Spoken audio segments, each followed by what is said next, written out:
வணக்கம். டான் தமிழொலியின் இரவு நேர பிரதான செய்தி அறிக்கையோடு இணைந்திருக்கும் நான் ஜெகநாதன் சஜித். முதலில் தலைப்புச் செய்திகள். பொருளாதார பிரச்சினைக்கான நீண்டகால திட்டங்கள் வரவு செலவு திட்டத்தில் முன்வைக்கப்படும் என அமைச்சர் விஜித ஹேரத் தெரிவிப்பு. தமிழ் மக்களுக்கான அரசியல் உரிமைகள் வழங்கப்பட வேண்டும் என நாடாளுமன்ற உறுப்பினர் ஸ்ரீநாத் கோரிக்கை. இன்று வவுனியா மாவட்ட பண்பாட்டு பெருவிழா. மதுபான சாலை அனுமதி பத்திரத்திற்கான வருடாந்த கட்டணத்தை அதிகரித்து வெளியிடப்பட்ட வர்த்தமானி அறிவித்தலுக்கு இன்று இடைக்கால தடை. அரசாங்கத்தின் நகர்வுகள் மோசமாக உள்ளது என முன்னாள் நாடாளுமன்ற உறுப்பினர் சஞ்சீவ எதிரிமான தெரிவிப்பு. ஆப்பிரிக்காவில் மர்ம காய்ச்சல் காரணமாக 79 பேர் உயிரிழப்பு.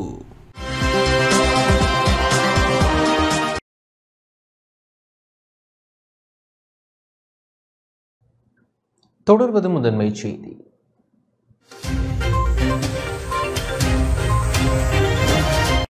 அனுசரணை வழங்குவோர் பிள்ளைகளின் நலனில் அக்கறை கொண்ட இலங்கை தாய்மாரின் நம்பிக்கையை வென்ற மலிபன் கீரை முழுவாடை பால்மா. பொருளாதார பிரச்சினைக்கான நீண்டகால திட்டங்கள் வரவு செலவு திட்டத்தில் முன்வைக்கப்படும் என அமைச்சர் விஜித ஹேரத் தெரிவித்துள்ளார். நாட்டின் பொருளாதார பிரச்சினையை தீர்ப்பதற்கான நீண்டகால திட்டங்கள் அடுத்த வரவு செலவு திட்டத்தில் முன்வைக்கப்படும் என வெளிநாட்டு அலுவல்கள், வெளிநாட்டு வேலைவாய்ப்பு மற்றும் சுற்றுலாத்துறை அமைச்சர் விஜித ஹேரத் தெரிவித்துள்ளார். நாடாளுமன்றத்தில் இன்று உரையாற்றும் போதே அவர் இதனை குறிப்பிட்டார். අපි ඉදිරිපත් කරන ඊළඟ අයවැයේදී අපේ දිගුකාලීන ආර්ථික උපාය මාර්ගයේ පළවෙනි වසර සඳහා වෙච්ච වැඩපිළිවෙල අපි අනිවාර්යෙන් ඉදිරිපත් කරමු. முன்னாள் ஜனாதிபதி ரணில் விக்ரமசிங்கவின் கொள்கையை எமது அரசாங்கமும் முன்னெடுப்பதாக பலர் கூறி வருகின்றனர். அது பொய்யானதாகும். ரணில் விக்ரமசிங்கவை பற்றி தனிப்பட்ட விடயங்கள் சிலருக்கு தெரிந்திருக்கலாம். ஆனால் அவரது கொள்கைகள் எவ்வாறானவை என்பதை நாம் நன்கு அறிந்திருக்கின்றோம். உண்மையில் சர்வதேச நாணய நிதியத்துடனான பூர்வாங்க ஒப்பந்தத்தை பசில் ராஜபக்சவே மேற்கொண்டிருந்தார். ரணிலுக்கும் அதற்கும் தொடர்பில்லை. சர்வதேச நாணய நிதிய ஒப்பந்தத்தை நாடாளுமன்றத்தில் சமர்ப்பிக்குமாறு ரணில் விக்ரமசிங்க எம்பியாக இருந்தபோது கோரிக்கை விடுத்தமையை நினைவுபடுத்த விரும்புகின்றேன். சர்வதேச நாணய நிதியம் நாடு என்று நோக்குகிறதே தவிர தனிநபர்களை அல்ல. நாட்டின் பொருளாதார பிரச்சினை தீர்ப்பதற்காக நாம் எந்த ஒரு நாடு அல்லது அமைப்புகளுடனும் பேச்சுவார்த்தை நடத்துவதற்கு தயாராக இருக்கின்றோம். எமது கொள்கையின் பிரகாரம் நாட்டின் பொருளாதார பிரச்சினையை தீர்ப்பதற்கான நீண்டகால திட்டங்கள் எதிர்வரும் வரவு செலவு திட்டத்தில் முன்வைக்கப்படும். පළමු අයවැය ප්‍රකාශනය ලබන අවුරුද්දේ ආරම්භයේදී අපි ඉදිරිපත් කරලා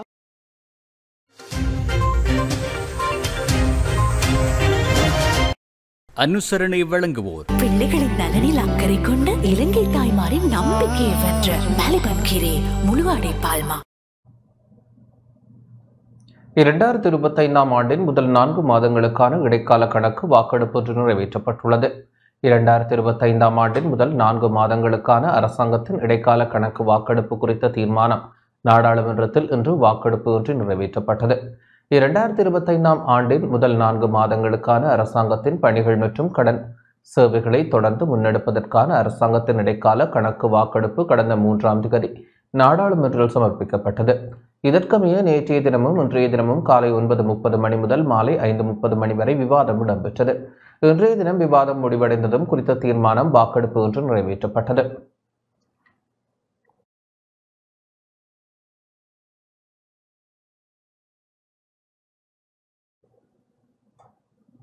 ரஷ்ய ராணுவத்தில் சேர்க்கப்பட்ட வடக்கு இளைஞர்கள் தொடர்பில் நாடாளுமன்ற உறுப்பினர் சிவஞானம் ஸ்ரீதரன் இன்று சபையில் பிரஸ்தாபித்தார். இலங்கையில் முகவர்களால் ஏமாற்றப்பட்டு ரஷ்ய ராணுவத்தில் சேர்க்கப்பட்ட வடக்கு இளைஞர்கள் தொடர்பில் நாடாளுமன்ற உறுப்பினர் சிவஞானம் ஸ்ரீதரன் இன்று சபையில் பிரஸ்தாபித்தார். குறித்த இளைஞர்களை நாட்டுக்கு அழைத்து வருவதற்கான வழிமுறைகளை எடுக்க வேண்டும் என அவர் கேட்டுக்கொண்டார். இன்றைய நாடாளுமன்ற அமர்வில் நாடாளுமன்ற உறுப்பினர் சிவஞானம் ஸ்ரீதரன் இந்த விடயத்தை பிரஸ்தாபித்தார். இந்த விவாதங்கள் நடைபெறுகின்ற நேரம் ஒரு முக்கியமான விடயத்தை பதிவு செய்ய விரும்புகிறேன். மிக முக்கியமாக இலங்கையிலிருந்து முகவர்களால் ஏமாற்றப்பட்ட நிலையில் ரஷ்யாவினுடைய இராணுவத்தில் சேர்க்கப்பட்ட வகையில் அதிர்ஷ்டராஜ் கோமஸ் மிதிசன் 24 வயசு யாழ்ப்பாணம் கச்சேரியடி, சுஜனிகாந்த் பகீரதன் 21 வயசு சண்டில் வீதி மத்தொனி கரவட்டி, சுந்தரலிங்கம் பாலச்சந்திரன் 16 வயசு 46 வயசு ஊராம்பட்டாரம் முள்ளியவளை முல்லைத்தீவு. கீத பொன்கலன் பிரதாப் 37 வயசு கடற்கரை வீதி குருநகர் யாழ்ப்பாணம். ஸ்டீபன் சிவேஸ் 31 வயசு குருநகர் யாழ்ப்பாணம். இவர்கள் ஏஜென்சிகளால் ஏமாற்றப்பட்ட நிலையில் ரஷ்ய இராணுவத்தில் இணைக்கப்பட்டதாக அவர்களுடைய படங்களையும் அவர்கள் அனுப்பியிருக்கிறார்கள். கௌரவ சபாநாயகர்களே, இந்த 3 பேருடைய படங்களும் இருக்கின்றது. குறிப்பாக இதில் இடமிருந்து பலமாக சுந்தரலிங்கம் பாலச்சந்திரன், அசுரராஜா கோமஸ் மிதுசன், சுஜனிகாந்த் பகீரதன். தயவுசெய்து இவர்களை இந்த நாட்டுக்கு எடுப்பதற்கான ஒரு வழிமுறையை மேற்கொள்ளுமாறு நான் இந்த இடத்தில் விநியமாக. வவுனியாவில் துயிலுமில்லம் ராணுவ கட்டுப்பாட்டில் இருந்து விடுவிக்கப்பட வேண்டும் என இலங்கை தமிழரசு கட்சியின் நாடாளுமன்ற உறுப்பினர் பத்மநாதன் சத்தியலிங்கம் கோரிக்கை விடுத்துள்ளார். எங்களுடைய இறந்த உறவுகள், யுத்தத்திலே இறந்த உறவுகள் புதைக்கப்பட்ட இடங்கள் இன்றும் சில இடங்களிலே இராணுவ முகாமாக இருக்கின்றது. உதாரணத்துக்கு நான் வாழுகின்ற வவுனியா மாவட்டத்திலே ஈச்சங்குளம் என்ற பிரதேசத்திலே ஒரு துயிலுமில்லம் இருந்தது. அந்த துயிலுமில்லத்திலே நூற்றுக்கணக்கான பிள்ளைகள், அது யாராக இருந்தாலும் பெற்றோருக்கு, உறவுகளுக்கு, அவர்கள் உறவுகள், பிள்ளைகள், அந்த பிள்ளைகள் புதைக்கப்பட்ட இடம் இன்று ஒரு இராணுவ முகாமாக இருக்கின்றது. அந்த இடத்திலே போய் வருடத்துக்கு ஒருக்கா தன்னுடைய பிள்ளைகளை, சகோதரங்களை, உறவுகளை நினைவு கூறக்கூடிய வகையே ஒரு ஏற்பாடு வேண்டும். அந்த இடம் ஒரு மயானமாக பிரகடனப்படுத்தப்பட வேண்டும். அந்த இடத்தை தொடர்ந்து ஒரு இராணுவத்தினுடைய முகாமாக வைத்திருக்கும் போது நாங்கள் நினைக்கின்ற அந்த நல்லெண்ணம் கட்டியெழுப்பப்படுவதற்கு அது ஒரு தடையாக இருக்கும் என்று நான் கருதுகிறேன். தமிழ் மக்களுக்கான அரசியல் உரிமைகள் வழங்கப்பட வேண்டும் எனவும் அரசாங்கத்தின் வாக்குறுதிகள் நிறைவேற்றப்பட வேண்டும் எனவும் மட்டக்களப்பு மாவட்ட நாடாளுமன்ற உறுப்பினர் இளையதம்பி ஸ்ரீநாத் தெரிவித்துள்ளார். நாடு சீரழிந்து போயிருக்கின்றது, சிதைந்து போயிருக்கின்றது, பொருளாதாரத்திலே வீழ்ந்து போயிருக்கின்றது.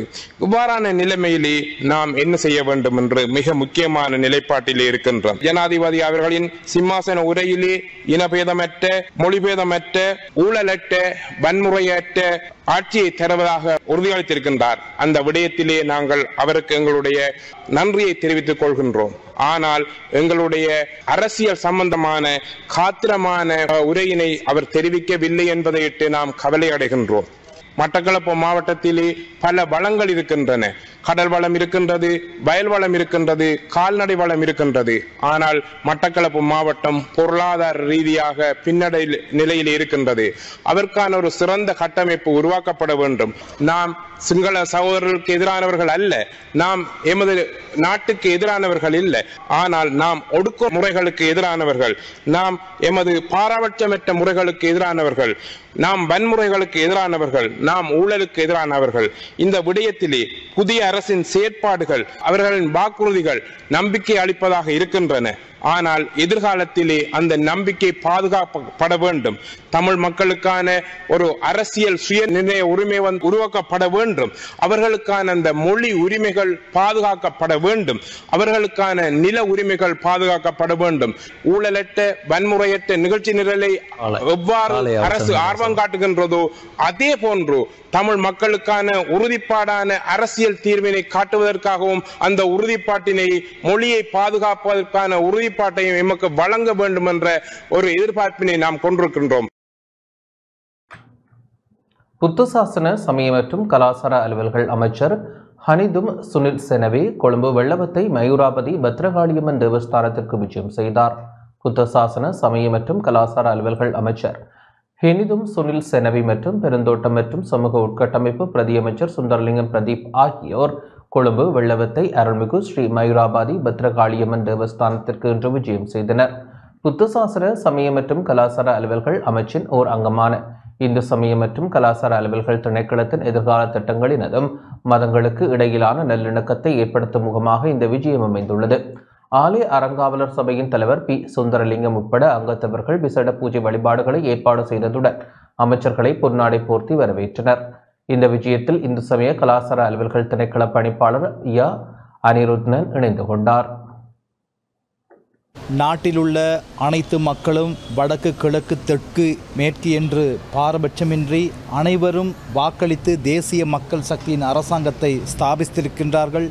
மக்களின் தேவைகளை கண்டறிந்து அந்த தேவைகளை நிவர்த்தி செய்வதற்காகத்தான் நாங்கள் ஆட்சியினை பொறுப்பேற்றிருக்கிறோம். இவ்வளவு காலம் நாட்டில் இருந்த அமைச்சர்கள் இனவாத ரீதியாகவே செயல்பட்டிருந்தார்கள்.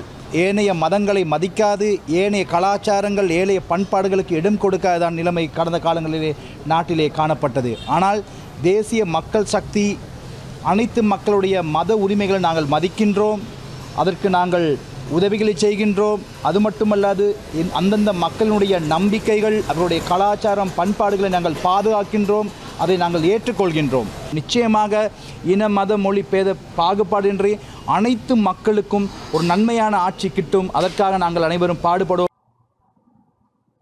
வவுனியா மாவட்ட பண்பாட்டு பெருவிழா இன்று இடம்பெற்றது. 2024ஆம் ஆண்டுக்கான வவுனியா மாவட்ட பண்பாட்டு பெருவிழா இன்று இடம்பெற்றது. வடக்கு மாகாண பண்பாட்டு அலுவலர்கள் திணைக்களத்தின் அனுசரணையுடன் வவுனியா மாவட்ட செயலகமும் வவுனியா மாவட்ட பண்பாட்டு பேரவையும் இணைந்து ஏற்பாடு செய்த பண்பாட்டு பெருவிழா இன்று மாவட்ட செயலக கேட்போர் கூடத்தில் இடம்பெற்றது. வவுனியா மாவட்ட மேலதிக அரசாங்க அதிபர் திரேஸ்குமார் தலைமையில் இடம்பெற்ற நிகழ்வில் பிரதம விருந்தினராக வவுனியா மாவட்ட அரசாங்க அதிபர் PS சரத் சந்திர பங்கேற்றார். இதன்போது கலைஞர்கள் கௌரவிக்கப்பட்டதுடன் கலாசார நிகழ்வுகளும் இடம்பெற்றன.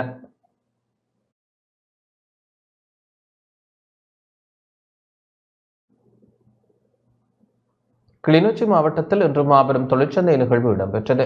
கிளிநொச்சி மாவட்ட செயலகமும் மனிதவள வேலைவாய்ப்பு திணைக்களமும் இணைந்து நடாத்திய தொழிற்சந்தை நிகழ்வு இன்று இடம்பெற்றது.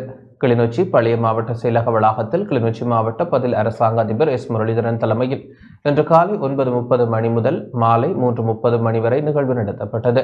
பிரதம விருந்தினராக யாழ்ப்பாண பல்கலைக்கழக விவசாய பீட பீடாதிபதி பேராசிரியர் க பகீரதன் பங்கேற்றார். சிறப்பு விருந்தினர்களாக கிளிநொச்சி மாவட்ட மேலதிக அரசாங்க அதிபர் நா இன்பராஜ், மனிதவள வேலைவாய்ப்பு திணைக்கள உதவி பணிப்பாளர் நா சந்தீபன், ரஹமா நிறுவனத்தின் நிகழ்ச்சி திட்ட முகாமியாளர் இரா சஞ்சய் காந்தி ஆகியோர் கலந்து சிறப்பித்தனர். தொழிற்சந்தையின் 40க்கும் மேற்பட்ட அரசு சார்பற்ற நிறுவனங்கள் மற்றும் வெளிநாட்டு வேலைவாய்ப்பு முகவர் நிறுவனங்கள் பங்கேற்று தொழில் வாய்ப்புக்கான சந்தர்ப்பத்தை வழங்கியுள்ளன. இதில் கிளிநொச்சி மாவட்டத்தை சேர்ந்த தொழில் தேடும் இளைஞர் யுவதிகள் ஆர்வத்துடன் பங்கேற்றனர்.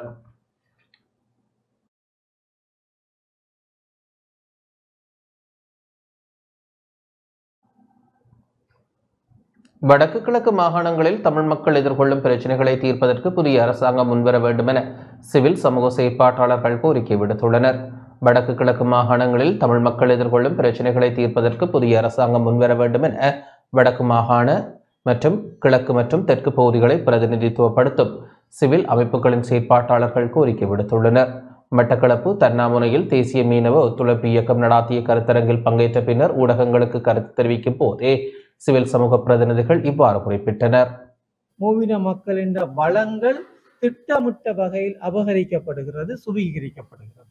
அதே போல் குறிப்பாக இந்த மாகாணங்களில் இருக்கக்கூடிய பெண்கள் பல வகையிலையும் ஒரு பன்முகப்படுத்தப்பட்ட பிரச்சனைக்கு உள்ளாக்கப்பட்டு கொண்டு வருகிறார்கள். இந்த கரையோரங்களில் இல்மனைட் மணல் அகழ்வு அகலப்படுமாக இருந்தால் அங்கே இருக்கின்ற கடற்தொழிலாளர்கள் மற்றும் கரைவலை தொழில் செய்கின்ற நிறைய பேர் இருக்கிறார்கள். இவர்களுடைய வாழ்வாதாரம் முற்றாக பாதிக்கப்படுவதோடு மட்டுமல்லாது அந்த பிரதேசமே இல்லாமலுக்கு போகின்ற ஒரு சூழ்நிலை ஏற்படுறதோடு மட்டுமல்லாது சுற்றுச்சூழல் பிரச்சனை நிறையவே அங்கே ஏற்படுறதுக்கு வாய்ப்பு இருக்குது. இந்த 1100 ஹெக்டர் நிலப்பரப்பிலையும் இந்த இறால் வளர்ப்பு அங்க வளர்க்கப்படுமாக இருந்தால் 27,000க்கு மேற்பட்ட கால்நடை நிலங்கள் அந்த பகுதியில் மேய்ச்சத்தரையாகத்தான் காணப்படுகின்றது. 15,000க்கு மேற்பட்ட மீனவர்கள் அந்த ஆற்றில் தான் அந்த மீனை பிடித்து அதை விற்று அந்த உணவுக்காக அதை சாப்பிட்டு இருக்கின்றவர்கள். அதுபோல கண்டல் தாவரங்கள் பெருமளவில் அங்கு இருக்கின்றது. இந்த இறால் வளர்ப்பு திட்டம் வருமானால் கண்டல் தாவரங்கள் முழுமையாக அழிவடைந்து அந்த ஆற்றில் இயற்கையாக இருக்கின்ற உயிரினங்கள் மீன், இறால், நண்டு போன்ற இனங்கள் முழுமையாக அழிவடையும். இந்த பண்ணையாளர்கள் மயிலத்து மாதவனையே இல்லை கிடந்த அட்டுழியங்களை சகல தரப்புல சொல்லி ஏழாமத்தான் 2023 9ஆம் மாதம் இந்த 9ஆம் மாதம் 15ஆம் தேதி நாங்கள் இந்த அறவழி போராட்டத்தை ஆரம்பித்து இன்று 451 நாளாக இந்த போராட்டம் நடந்து கொண்டிருக்கிறது. நாங்கள் சகல தரட்டையும் அறிவித்தும் எங்களை வீதி எல்லாம் செய்தும் நாங்கள் எங்களது போராட்டத்துக்கு இன்னும் ஒரு சுமமான நிலை கிடைச்சிருக்கு. ஆனால் அதை பதிவு செய்து இந்த மக்களுக்காக வாழ்வாதாரத்துக்கு தமிழ் சிங்களம் முஸ்லீம் அந்த அனைத்து பண்ணையாளரும் நிம்மதியாக வாழ்றதுக்கு அந்த இடத்தை மேய்ச்சத்தரைய பதிவு செஞ்சதை சொல்லி இந்த அதிமே ஜனாதிபதியோ இல்லை ஆளுநரோ இல்லை சகல அமைச்சர்களுக்கும் நாங்கள் அறிய தருகிறோம்.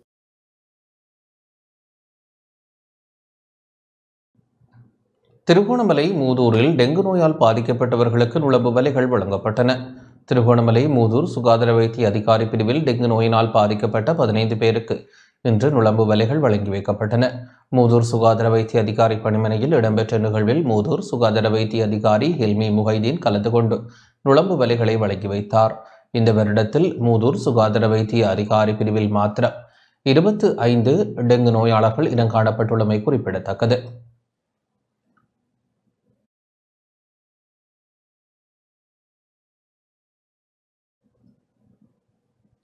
வெளிநாட்டு பெண் ஒருவரை தாக்கி அவரின் கையடக்க தொலைபேசியை பறித்த இருவர் விளக்கமறியலில் வைக்கப்பட்டுள்ளனர். கொழும்பு கோட்டையிலிருந்து பதுளை நோக்கி சென்ற உடரட்ட மெனிக்கு ரயிலில் பயணித்த வெளிநாட்டு பெண் ஒருவரை தடியால் தாக்கி அவரின் கையடக்க தொலைபேசியை பறித்த இருவர் விளக்கமறியலில் வைக்கப்பட்டுள்ளனர். நுவரெலியா ஹட்டன் நீதவான் நீதிமன்றில் முற்படுத்தப்பட்ட இருவரையும் எதிர்வரும் 18ஆம் தேதி வரை விளக்கமறியலில் வைக்குமாறு ஹட்டன் நீதவான் நீதிமன்ற நீதிபதி உத்தரவிட்டார். வட்டவளை போலீஸ் பிரிவிற்குட்பட்ட ரோசல்லம் மற்றும் பிக்டன் பகுதிகளை சேர்ந்த 23 மற்றும் 26 வயதான இருவரும் விளக்கமறியலில் வைக்கப்பட்டுள்ளனர்.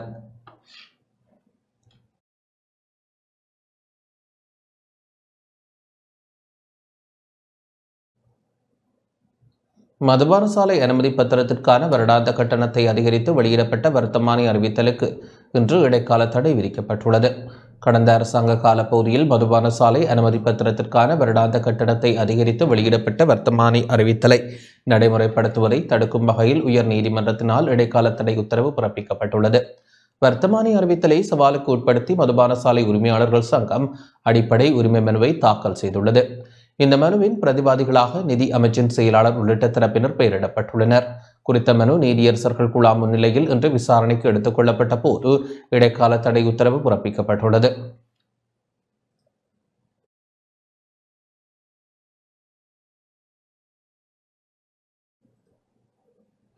அரசாங்கத்தின் நகர்வுகள் மோசமாக உள்ளது என முன்னாள் நாடாளுமன்ற உறுப்பினர் சஞ்சீவ் எதிரிமானு தெரிவித்துள்ளார். மாவீரர் தின நினைவேந்தல் விடயத்தில் அரசாங்கத்தின் நகர்வுகள் மோசமானதாக அமைந்துள்ளதாக முன்னாள் நாடாளுமன்ற உறுப்பினர் சஞ்சீவ் எதிரிமானு தெரிவித்துள்ளார். ஸ்ரீலங்கா பொதுஜன பெரமுனவின் தலைமையகத்தில் இன்று இடம்பெற்ற ஊடக சந்திப்பில் அவர் இதனை தெரிவித்தார்.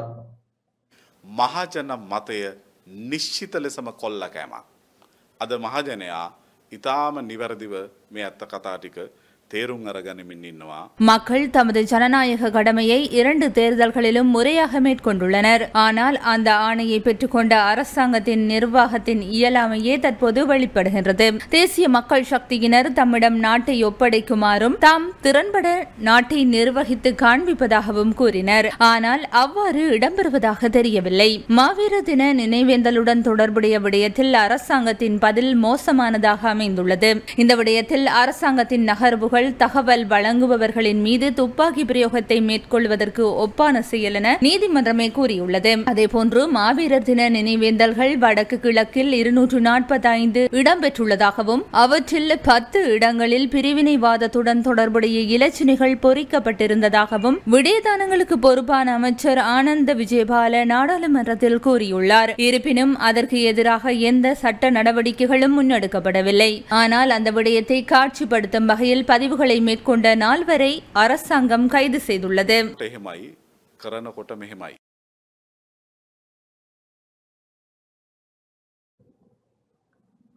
சபாநாயகர் தான் பட்டதாரி என்பதை நிரூபிக்க வேண்டும் என தேர்தல்கள் ஆணைக்குழுவின் முன்னாள் தலைவர் மஹிந்த தேசப்பிரிய வலியுறுத்தியுள்ளார். சபாநாயகர் அசோக ரன்வல தான் பட்டதாரி என்பதை நிரூபிக்க வேண்டும் என தேர்தல்கள் ஆணைக்குழுவின் முன்னாள் தலைவர் மஹிந்த தேசப்பிரிய வலியுறுத்தியுள்ளார். சபாநாயகரால் தான் பட்டதாரி என்பதை நிரூபிக்க முடியாவிட்டால் பதவியை ராஜினாமா செய்ய வேண்டும் எனவும் தேசிய மக்கள் சக்தி இது குறித்து நடவடிக்கை எடுக்க வேண்டும் எனவும் மஹிந்த தேசப்பிரிய வேண்டுகோள் விடுத்துள்ளார்.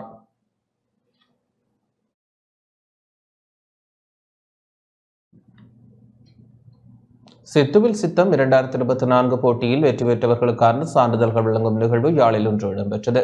சித்துவில் சித்தம் 2024 அகில இலங்கை சித்திர போட்டியில் வெற்றி பெற்ற மாணவர்களுக்கான சான்றிதழ் வழங்கும் நிகழ்வு யாழில் இன்று இடம்பெற்றது. இதில் சித்திரம், பதாகை மற்றும் கார்ட்டூன் போட்டிகளில் மாவட்ட மட்டத்தில் வெற்றி பெற்றவர்களுக்கு பதக்கம் மற்றும் சான்றிதழ்கள் வழங்கப்பட்டன. இந்த நிகழ்வு யாழ் மாவட்ட செயலகத்தில் இன்று இடம்பெற்றது. நிகழ்வில் மாவட்ட பதில் அரசு அதிபர் பிரதீபன் மாவட்ட உதவி செயலாளர் உ தர்ஷினி, மாகாண கல்வி பணிப்பாளர் என் ராஜன், வலய கல்வி பணிப்பாளர்கள், பிரதேச செயலாளர்கள், மாவட்ட சிறுவர் பாதுகாப்பு பிரிவினர், வெற்றி பெற்ற மாணவர்கள், பெற்றோர்கள் என பலர் கலந்து கொண்டனர். நல்ல முறையிலே ஆற்றுப்படுத்தி வழிப்படுத்த வேண்டிய தலையாய பொறுப்பு எங்கள் எல்லோருக்கும் இருக்கின்றது. அத்தகைய ஒரு பொறுப்பு வாய்ந்த பொறிமுறையுடான இந்த செயற்பாட்டினை சிறுவர் பாதுகாப்பு அதிகார சபை இவ்வாறு சித்திரம் மற்றும் பதாதை கார்ட்டூன் போட்டிகளிலே ஆர்வத்தை தூண்டி மாணவர்களை தெரிவு செய்ய இந்த போட்டியை ஏற்பாடு செய்ததும் உண்மையிலே வரவேற்கத்தக்க ஒரு விடயமாக இருக்கின்றது. ஏனென்றால் இந்த சிறுவர் துஷ்பிரயோகம் சம்பந்தமான ஒரு விழிப்புணர்வை ஏற்படுத்துவதாக இதனுடைய கருப்பொருள் அமைந்திருந்தாலும் இந்த போட்டியிலே பங்கு பற்றிய பிள்ளைகள் தங்களுடைய உள்ள கிடக்கைகளை வெளிப்படுத்தக்கூடிய ஒரு ஆதாரமாக இந்த போட்டியினை அவர்கள் பயன்படுத்தி இருக்கின்றார்கள்.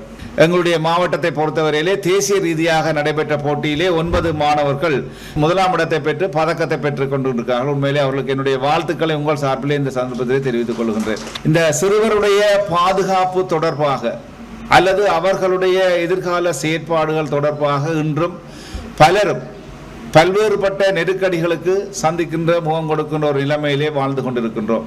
குறிப்பாக அவர்களை கல்வியிலே அக்கறை செலுத்தி அல்லது அவர்களுடைய கல்வி மட்டத்திலே உயர்த்துவதிலே அனைவரும் செயற்படுகின்றோம். பெற்றோர்களாகிய நாங்களும் செயற்படுகின்றோம், ஆசிரியர்களாகிய நீங்களும் செயற்படுகின்றீர்கள். அதே போல வலய கல்வி அலுவலகம் சிறப்பான முறையிலே அவர்களுடைய கல்வி செயற்பாடுகளிலே முனைப்பாக செயற்படுவதற்கு அதீத அக்கறை காட்டி வருகின்றோம்.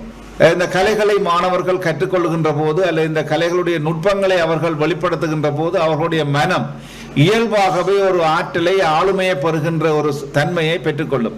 இவ்வாறான போட்டிகள் மாணவர்களுடைய திறமைகளை வெளிப்படுத்துகின்ற தன்மையாக இருந்தாலும் அவர்களுடைய உள்ள கிடக்கைகளை வெளிப்படுத்துகின்ற ஒரு ஆவணமாக கூட நாங்கள் இதனை பார்க்கலாம். ஏனென்றால் இந்த சிறுவர் துஷ்பிரயோகம் என்று சொல்லுகின்ற விடயம் என்று பேசு பொருளாக எங்களுடைய மாவட்டத்திலே தேசிய ரீதியிலே இருக்கின்ற ஒரு விடயமாக இருக்கின்றது. பிறப்பு சான்றிதழற்ற சிறுவர்கள் பலர் எங்களுடைய பிரதேசங்களிலே இன்றும் வாழ்ந்து கொண்டிருக்கின்றார்கள். அவர்களுக்கு பிறப்பு சான்றிதழ்களை சட்டபூர்வமாக வழங்குவதிலே பல சட்ட சிக்கல்களை எங்களுடைய உத்தியோகத்தர்கள் எதிர்நோக்கி கொண்டிருக்கின்றார்கள். இருந்தாலும் அவர்களுடைய தேவைப்பாடுகளை அறிந்து சட்டத்திற்கு உட்பட்ட வகையிலே அவர்களுக்கு காலம் கடந்த அல்லது பிறப்பு சான்றிதழை வழங்குவதிலே நாங்கள் முனைப்பாக செயற்பட்டு வருகின்றோம். சிறுவனை அல்லது ஒரு சிறுமியை சமூகத்துக்கு ஏற்புடைய நல்ல பிரஜையாக உருவாக்க வேண்டிய தலையாய பொறுப்பு எல்லோரிடமும் இருக்கின்றது. அந்த பொறுப்புணர்வோடு நாங்கள் அனைவரும் செயற்பட வேண்டும்.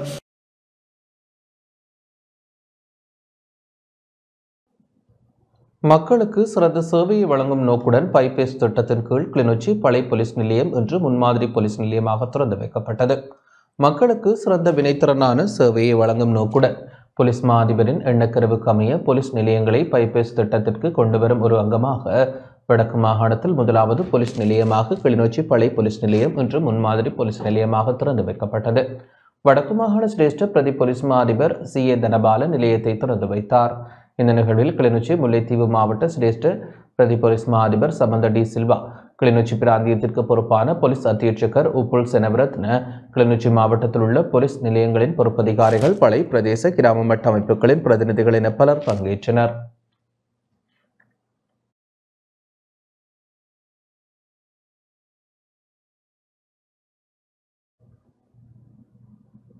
அங்கவீனர்கள் எதிர்நோக்கும் பிரச்சினைகளை எதிர்வரும் 5 வருடங்களில் தீர்ப்பதற்கான முழுமையான முயற்சிகளை மேற்கொள்வேன் என நாடாளுமன்ற உறுப்பினர் சுகத் வசந்த டி சில்வா தெரிவித்துள்ளார். நாட்டில் உள்ள 17 லட்சம் அங்கவீனர்களுக்காகவும் குரல் கொடுப்பேன் என தேசிய மக்கள் சக்தியின் நாடாளுமன்ற உறுப்பினர் சுகத் வசந்த டி சில்வா தெரிவித்துள்ளார். நாடாளுமன்றத்தில் இன்று உரையாற்றும் போதே அவர் இவ்வாறு குறிப்பிட்டார். මගේ ආබාධ සහිත ලක්ෂ 17කට අධික ආබාධ ප්‍රජාවිනුවෙන් ස්තුති කරන්න මට අවශ්‍යයි. இந்த நாடாளுமன்றத்தில் உள்ள அனைவருக்கும் பார்வையுள்ள கண்களால் என்னை பார்க்கின்றீர்கள். நான் நாட்டில் உள்ள 17 லட்சம் அங்கவீனர்களை பிரதிநிதித்துவப்படுத்தி இந்த சபைக்கு வந்திருக்கின்றேன். அங்கவீனர்கள் வேண்டுமென்றே அந்த நிலைமைக்கு ஆளாகுவதில்லை. அவர்களும் சமுதாயத்தின் பிரஜைகள் தான். அவர்களுக்கும் திறமைகள், இயலுமைகள் உண்டு. நாட்டின் உழைக்கும் வர்க்கத்தினருக்கு அவர்களும் தங்களால் இயன்ற பங்களிப்பை வழங்குகின்றார்கள். அங்கவீனர்கள் எதிர்கொள்ளும் பிரச்சனைகளை எதிர்வரும் 5 வருடங்களில் தீர்ப்பதற்கான முழுமையான முயற்சிகளை மேற்கொள்வேன் என்பதை இந்த சந்தர்ப்பத்தில் உறுதியளிக்கின்றேன். தேசிய மக்கள் சக்தியினால் முன்வைக்கப்படவுள்ள வரவு செலவு திட்டத்தில் அங்கவீனர்களுக்கான கொடுப்பனவு 7500 முதல் 10,000 ரூபாய் வரை அதிகரிக்கப்படும் என்பதை தெரிவித்துக் கொள்ள விரும்புகின்றேன். 17 ලක්ෂයක් ආබාධ මිනිස්සු මේ ශ්‍රී ලංකාව තුළ ඔබත් එක්ක එකට හුස්ම ගන්නවා. மருத்துவர்களின் பரிந்துரையின்றி நோய் எதிர்ப்பு மருந்துகளை மருந்தகங்கள் வழங்கக்கூடாது என சுகாதார சேவைகள் பணிப்பாளர் அசில குணவர்த்தன வலியுறுத்தியுள்ளார். மருத்துவர்களின் பரிந்துரையின்றி நோய் எதிர்ப்பு மருந்துகளை மருந்தகங்கள் நோயாளர்களுக்கு வழங்கக்கூடாது என சுகாதார சேவைகள் பணிப்பாளர் நாயகம் அசில குணவர்த்தன வலியுறுத்தியுள்ளார். மக்களை பாதுகாக்கும் வகையில் இந்த நடவடிக்கை மேற்கொள்ளப்படுகின்றது. இந்த வருடத்தில் 180 பில்லியன் ரூபாய் ஔடதங்களுக்காக ஒதுக்கீடு செய்யப்பட்டுள்ளது. அவற்றில் பெருந்தொகையான பணம் நோய் எதிர்ப்பு சக்தியாக பயன்படுத்தப்படும் மருந்துகளுக்காக பயன்படுத்தப்படுகின்றது என சுகாதார சேவைகள் பணிப்பாளர் நாயகம் அசில குணவர்த்தன குறிப்பிட்டுள்ளார்.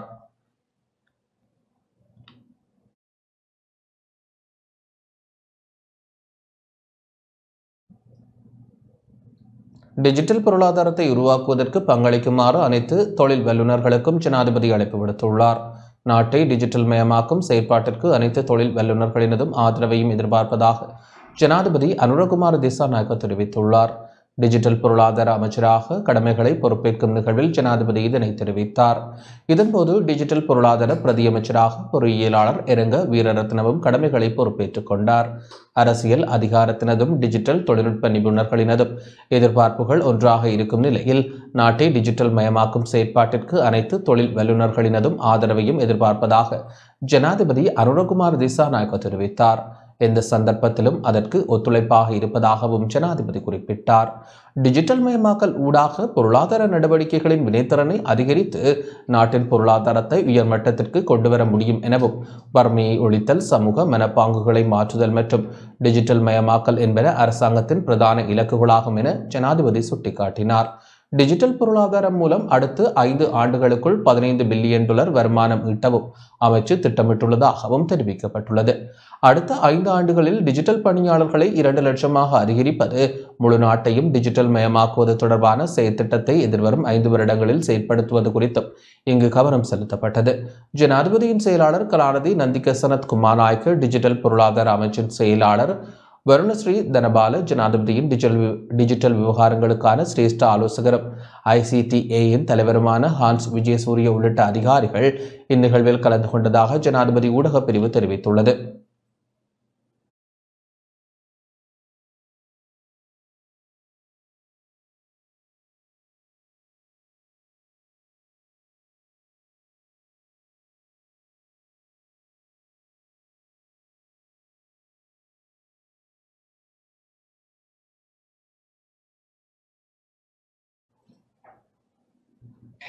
இரண்டாயிரத்தி 24 வரி வருமானமாக 1.38 டிரில்லியன் ரூபாய் பெறப்பட்டுள்ளதாக சுங்க திணைக்களம் தெரிவித்துள்ளது. இந்த வருடத்திற்கான வரி வருமான இலக்கான 1.53 டிரில்லியன் ரூபாவை எதிர்வரும் 31ஆம் தேதிக்கு முன்னர் எட்ட முடியும் என சுங்க திணைக்கள மேலதிக பணிப்பாளர் நாயகம் சிவலி அருகோட தெரிவித்துள்ளார். அத்துடன் இலக்கு தொகையிலிருந்து 1.38 டிரில்லியன் ரூபாய் பெறப்பட்டுள்ளதாகவும் அவர் குறிப்பிட்டார்.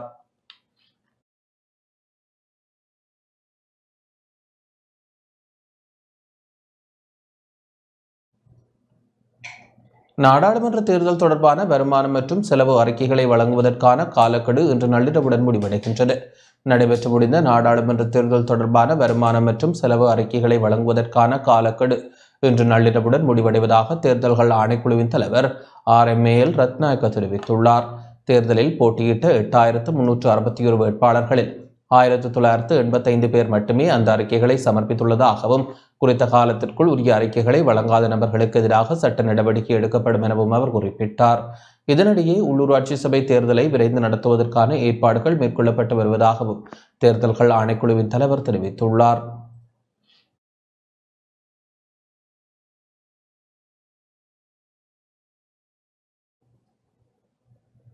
இலங்கை போக்குவரத்து சபையின் நுவரெலியா சாலையில் காவலாளியை கொலை செய்து 9 லட்சம் ரூபாய் பணம் திருடப்பட்ட சம்பவம் தொடர்பில் நுவரெலியா போலீசார் விசாரணைகளை ஆரம்பித்துள்ளனர். இலங்கை போக்குவரத்து சபையின் நுவரெலியா சாலையில் கடமையாற்றிய காவலாளியை கொலை செய்து டிப்போவில் இருந்த சுமார் 9 லட்சம் ரூபாய் பணம் கொள்ளையிடப்பட்ட சம்பவம் தொடர்பில் நுவரெலியா போலீசார் விசாரணைகளை ஆரம்பித்துள்ளனர்.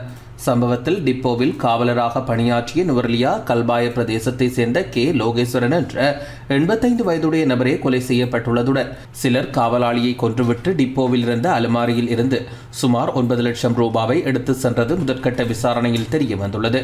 கொலை சம்பவத்தின் போது டிப்போவிற்கு பொறுப்பான உத்தியோகத்தரும் காசாளரும் டிப்போவில் தங்கியிருந்த போதிலும் அவர்கள் உறங்கிக் கொண்டிருந்த வேளை இந்த கொலை இடம்பெற்றுள்ளதாக கொலை சம்பவம் தொடர்பில் விசாரணைகளை மேற்கொண்டு வரும் நுவரெலியா போலீசார் தெரிவித்தனர். இலங்கை போக்குவரத்து சபையின் நுவரெலியா சாலையில் நேற்று பிற்பகல் பேருந்து மூலம் பெறப்பட்ட பணம் வங்கியில் வைப்பிலிடப்படுவதற்காக அலுமாரியில் வைக்கப்பட்டிருந்ததாக அந்த டிப்போவின் அதிகாரியொருவர் தெரிவித்தார். நுவரெலியா பொகவந்தலாவ போலீஸ் பிரிவிற்குட்பட்ட டின்சின் தேயிலை தோட்டத்தில் சுமார் 60 அடி ஆழத்தில் குழி தோண்டி மாணிக்கக்கல் அகழ்வில் ஈடுபட்ட ஒருவர் கைது செய்யப்பட்டுள்ளதாக பொகவந்தலாவ போலீஸ் நிலைய அதிகாரி நுவான் மதுஷங்க தெரிவித்துள்ளார். டின்சின் தோட்டத்திற்கு செல்லும் நடைபாதை அருகிலுள்ள தேயிலை மலை பகுதியில் குழி தோண்டி ரத்தின கற்கள் அடங்கிய மண்ணை குறித்த சந்தேக நபர் வீட்டிற்கு கொண்டு சென்று கழுவிக் கொண்டிருந்த வேளை கைது நடவடிக்கை மேற்கொள்ளப்பட்டது.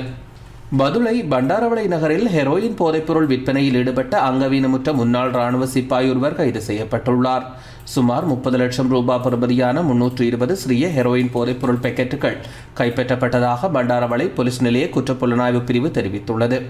பண்டாரவளை பெரேரா மாவட்டத்தில் தற்காலிக வாடகை வீட்டில் தங்கியிருந்த வெளிமடை அம்பஹஸ்தோவ பிரதேசத்தில் வசிக்கும் 40 வயதான அங்கவீனமுற்ற முன்னாள் ராணுவ சிப்பாய் இவ்வாறு கைது செய்யப்பட்டுள்ளார்.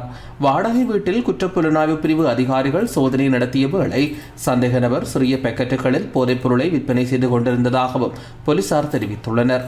வெளிநாட்டில் உள்ள போதைப்பொருள் வியாபாரி ஒருவர் இந்த போதைப்பொருள் வர்த்தகத்தை முன்னெடுத்து செல்வதாக போலீசார் சந்தேகம் வெளியிட்டுள்ளனர்.